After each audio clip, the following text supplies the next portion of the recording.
Hello friends, ఎలాగున్నారు? బాగున్నారు అందరూని? మన ఇంటి దగ్గర ఉంటే మీకు తెలిసిందే కదండి, వినాయక చవితి అంటే ఎలా ఉంటుందో సంబరాలు. అవన్నీ మిస్ అవుతుంది అనుకున్నాను. బట్ దుబాయ్ వచ్చిన తర్వాత కూడా ఇలా కూడా చేస్తారని అనుకున్నాను.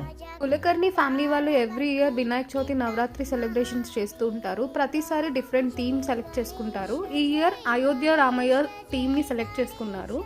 చూస్తున్నారు కదా ఆర్ట్ వర్క్ ఎంత బాగుందో. అవుట్ ఆఫ్ ద బాక్స్ ఎల్ఎల్సి ఉంది కదా, మా ఆయన వర్క్ చేస్తున్న కంపెనీ అదే. ఈ ప్రాజెక్ట్ కూడా వాళ్ళే చేశారు, వాళ్ళ కంపెనీ వాళ్ళే. చాలా చాలా చాలా రియలిస్టిక్గా అనిపిస్తుంది. లోపలికి ఎంటర్ అయిన వెంటనే క్యూట్గా బాలరాముడు కనిపిస్తారు. వెంటనే మనకి బొజ్జు గణపయ్య కనిపిస్తారు. మంచిగా పూజలు చేస్తున్నారు. చాలా చాలా ఆనందంగా అనిపించింది. టెంపరీగా చేసిన సెట్ అయినా సరే చాలా రియలిస్టిక్గా అనిపిస్తుంది. సెప్టెంబర్ 16th వరకు ఉంటుంది. మీరు ఎవరైనా విజిట్ చేయాలంటే తప్పకుండా విజిట్ చేయండి. అడ్రస్ కామెంట్లో పింగ్ చేస్తాను. For more videos like, share, subscribe. మీ ఎంజే పిల్ల, దుబాయ్ నుండి. Thank you.